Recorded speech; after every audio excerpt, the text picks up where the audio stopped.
NALSA NALSA की मतलब parent body है। तो नालसा की एक स्कीम चल रही है असंगठित क्षेत्र श्रमिकों के लिए विधिक सेवाएँ 2015 की स्कीम है। तो बिहार में असंगठित मज़दूर अनऑर्गेनाइज़ सेक्टर में काम करने वाले जो हमारे लेबर या कारीगर या दूसरे टाइप के जो मज़दूर हैं, उनके क्या-क्या कानूनी अधिकार हैं, सरकार उनको क्या-क्या सहायता प्रदान करती है। यहाँ पे हमारा काफ़ी बहुत बड़ा नेटवर्क है। अगर वो हमसे संपर्क करते हैं, अगर उनके साथ कहीं ऐसा लग रहा है कि उनको मिलना चाहिए, नहीं मिला है, तो बालसा इसलिए बनी हुई है। हम उनकी पूरी मदद करेंगे, चाहे कानूनी मदद हो या किसी अन्य तरीकों से भी मदद हो, हम करके उनको लाभ ज़रूर देंगे। नमस्कार, मैं अनिकेता शर्मा, आप देख रहे हैं न्यूज़ हाट और अभी हमारे साथ यहाँ मौजूद हैं पवन कुमार पांडे जो मेंबर सेक्रेटरी हैं बालसा के। अभी हम उनसे कुछ बातचीत करने वाले हैं कि बालसा का क्या उद्देश्य है और कल जो ऊर्जा ऑडिटोरियम में जो भी प्रोग्राम होने वाले हैं, उस उनका क्या उद्देश्य है और कौन-कौन से लोग मौजूद रहेंगे? नमस्कार सर। सर मेरा पूछना सवाल ये है कि जैसे बहुत सारे ऐसे लोग हैं नीडी पीपल हैं, जिनका यहाँ से जुड़ाव नहीं है, वो लोग नहीं जुड़ पाते, उनको पता नहीं होता है गवर्नमेंट स्कीम्स के बारे में। तो उस चीज़ के लिए आप लोग क्या ऐसा काम कर रहे हैं जो उन लोग तक ये खबर पहुँच सके, वो लोग कैसे अवेयर हो सके इन सब चीज़ के बारे में? मैडम हम लोग फ्रीक्वेंटली अखबार वगैरह में बालसा की जो स्कीम्स हैं या नालसा की जो स्कीम्स है उसके बारे में हम लोग आप लोगों के माध्यम के थ्रू और अखबार के थ्रू सूचना देते रहते हैं और आज इसके आप लोगों को बुलाया इसलिए गया है कि आप हमारी बातों को जो हमारे मज़दूर श्रमिक वगैरह हैं उन तक आप लोग पहुँचा दीजिए। तो कल जैसे जो इवेंट होने वाला, जो प्रोग्राम होने वाला है इन सब चीज़ से रिलेटेड, तो उसमें कौन-कौन से लोग आएँगे, उनका क्या रोल रहेगा इस चीज़ को लेकर? क्योंकि ये नालसा का प्रोग्राम है। नालसा बालसा की मतलब पेरेंट बॉडी है। तो नालसा की एक स्कीम चल रही है असंगठित क्षेत्र श्रमिकों के लिए विधिक सेवाएँ 2015 की स्कीम है। क्योंकि नालसा का स्कीम है, हम लोग इम्प्लीमेंट करते हैं बालसा तो इस प्रोग्राम को हम लोग सक्सेस करने के लिए अपने पटना उच्च न्यायालय के जो मुख्य न्यायाधीश है, जो बालसा के पैटर्न इन चीफ है, उनको बुलाया गया है। वो यहाँ उपस्थित रहेंगे। उनके साथ पटना उच्च न्यायालय के अन्य जो वरिष्ठ न्यायमूर्ति वगैरह हैं, वो लोग रहेंगे। तो कल ऐसे भी लोग रहेंगे जो लोग एक्चुअली में नीडी है, वो लोग का भी ऐसा है कि वो लोग वहाँ हाँ, मौजूद हो सकते हैं, अपना कुछ प्रश्न आपके सामने रख सकते हो? उन लोगों को बुलाया गया है और उन्हीं लोगों के लिए प्रोग्राम रखा गया है और वो लोग रहेंगे। तो प्रश्न भी पूछ सकते हैं, वहाँ पे सरकार के अधिकारी वगैरह मौजूद रहेंगे और प्रश्न भी पूछने दिया जाएगा उनसे। जी। बालसा के बारे में आप लोगों को जानकारी होगी, Bihar state legal service authority, ये अथॉरिटी है जो लोगों को जो ज़रूरतमंदों को विधिक सहायता प्रदान करती है। विधिक सहायता प्रदान करने के अलावा भी हमारे कई काम होते हैं। हमारी पेरेंट बॉडी है नालसा। तो नालसा के डायरेक्शंस में हम लोग ईयरली हर एक साल के लिए मिनिमम एक्शन प्लान बनाते हैं, जो जनवरी 2026 से इस साल का 2026 से दिसंबर 2026 तक के लिए बना हुआ है, जिसमें हर संडे या कोई सैटरडे छुट्टी वाला हो तो वहाँ पे एक हम लोग कोई लीगल अवेयरनेस का प्रोग्राम करते हैं।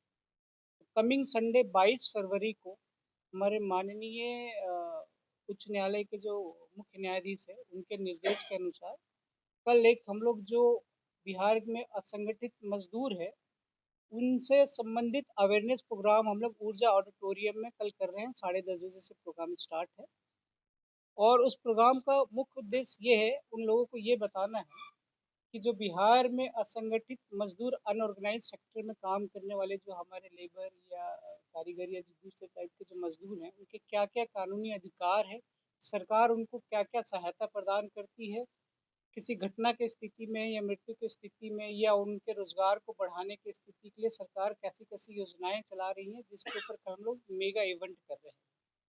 और आप लोगों से अनुरोध है कि कल उस कार्यक्रम में आइए, उस कार्यक्रम में हमारे मुख्य न्यायाधीश पटना उच्च न्यायालय रहेंगे और पटना उच्च न्यायालय के और भी वरिष्ठ जो न्यायाधीश महोदय वो लोग भी रहेंगे, डीएम साहब रहेंगे, जो लेबर डिपार्टमेंट के सेक्रेटरी साहब है वो रहेंगे, बालसा की पूरी टीम रहेगी, पटना जजशिप के सारे न्यायाधीश लोग रहेंगे और जो ये असंगठित क्षेत्र के जो मजदूर हैं, वो लोग भी वहाँ उपस्थित रहेंगे।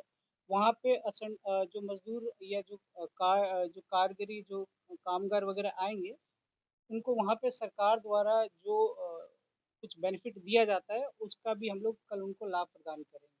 तो आप लोगों से ये अनुरोध है कि आप लोग वहाँ कल निश्चित आइए, ज़रूर आइए और हमारे माननीय मुख्य न्यायाधीश और अन्य उच्च न्यायालय के न्यायाधीशों के जो भी कहेंगे, जो भी मज़दूरों के लिए जो भी कानूनी सहायता या जो भी कानूनी बातें कहेंगे उसको कवरेज करिए और जनता में हम ये चाहते हैं कि आपके माध्यम से ज़्यादा लोगों तक कि आप क्योंकि आप ही लोग जनता की आवाज़ है, आप लोग ही पहुँचाते हैं, तो आपके माध्यम से जो कल हम प्रोग्राम कर रहे हैं, वो जो हमारा टारगेटेड बेनिफिशरीज़ हैं, जो जिनके पास ये पहुँचना चाहिए, उनके पास ये हमारा मैसेज पहुँचे।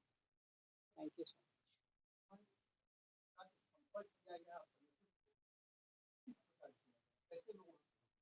वहाँ नहीं इसमें हम लोग बिहार सरकार का जो डिस्ट्रिक्ट एडमिनिस्ट्रेशन पटना है, उनकी मदद ले रहे हैं और हम लोग पिछले 1 महीने से इसकी तैयारी कर रहे हैं और उनको निर्देश दिया गया है कि आप ऐसे लोगों को मतलब चिन्हित करके कल ले आइए और हमारे अपने जो पैरालीगल वॉलंटियर्स होते हैं, जो हमारा राज्य का जो विधिक सेवा प्राधिकार है, वहाँ पे जो पीएलवीज है, उनको बोला गया है कि ऐसे लोगों को चिन्हित करके कल वहाँ पर उपस्थित कराने। ऐसे लोग जो उत्पाद देता है और इसी कारण से पहले से कर रहे हैं, इसी कारण के नाम से लोगों को बताया जाता है। ऐसे मामले पर हाँ, उनके सामाजिक उत्थान, उनके कानूनी अधिकारों की रक्षा करना और जो सरकार द्वारा जो भी जनहित में उनके लिए कार्यक्रम चलाए जा रहे हैं, उन सब के बारे में उनको जानकारी दी जाएगी और अगर मदद की आवश्यकता होगी तो वो भी बताया जाएगा कि कैसे मदद किया जाए। हाँ। सर जैसे बहुत बार ऐसा होता है जो गवर्नमेंट के जितने भी स्कीम्स होते हैं उसमें बेसिकली जो एक्चुअल में नीडी लोग होते हैं वो लोग उस चीज का फायदा नहीं उठा पाते हैं, लेकिन जो लोग नहीं नीडी होते हैं वो लोग उस चीज का फायदा ले लेते हैं, तो इस चीज को आप लोग आइडेंटिफाई कैसे इसके करते हैं? लिए एक मैडम यही अनुरोध है कि आप अपने माध्यम से जनता को बताइए कि ये जो इतना बड़ा बालसा चल रहा है ये उन्हीं के लिए बना हुआ है। अगर उनको लगता है कि जो सरकार उनको दे रही है उनको नहीं मिल रहा है और जो उनको नहीं मिलना चाहिए वो ले रहे हैं, वो हमारे पास है। ये हर एक बिहार के हर एक जिले में डीएलएसएस है। वहाँ पे हमारा काफ़ी बहुत बड़ा नेटवर्क है। अगर वो हमसे संपर्क करते हैं, अगर उनके साथ कहीं ऐसा लग रहा है कि उनको मिलना चाहिए, नहीं मिला है, तो बालसा इसलिए बनी हुई है। हम उनकी पूरी मदद करेंगे, चाहे कानूनी मदद हो या किसी अन्य तरीकों से भी मदद हो, हम करके उनको लाभ ज़रूर देंगे। क्या लगता है कि डायरेक्ट रूप से जुड़ने की आवश्यकता है क्योंकि वो आप तक पहुंच नहीं पाते, जो सटीक डाटा है वो शायद निकल के नहीं आता। नहीं हमारे जो जिला के डीएलएसए से बहुत अच्छा काम कर रहे हैं, जुड़ रहे हैं, लेकिन अभी भी लगता है कि काफ़ी लोग हैं जिन तक या जिनको जानकारी नहीं है। तो जानकारी आपके माध्यम से हम पहुँचाना चाहते हैं, इसलिए आप लोगों को बुलाया गया और आप लोगों से अनुरोध है कि उन लोगों को बुलाइए। बालसा का कर्तव्य यही है, का हमारा मुख्य उद्देश्य यही है, जितने भी ज़रूरतमंद हैं, जिनको मदद मिलनी चाहिए या सरकार को स्कीम्स दे रही हैं, किसी वजह से नहीं मिल रही है, तो हम दिलाएँगे। बालसा दिलाएगी, हमारे डीएलएसएस दिलाएँगे।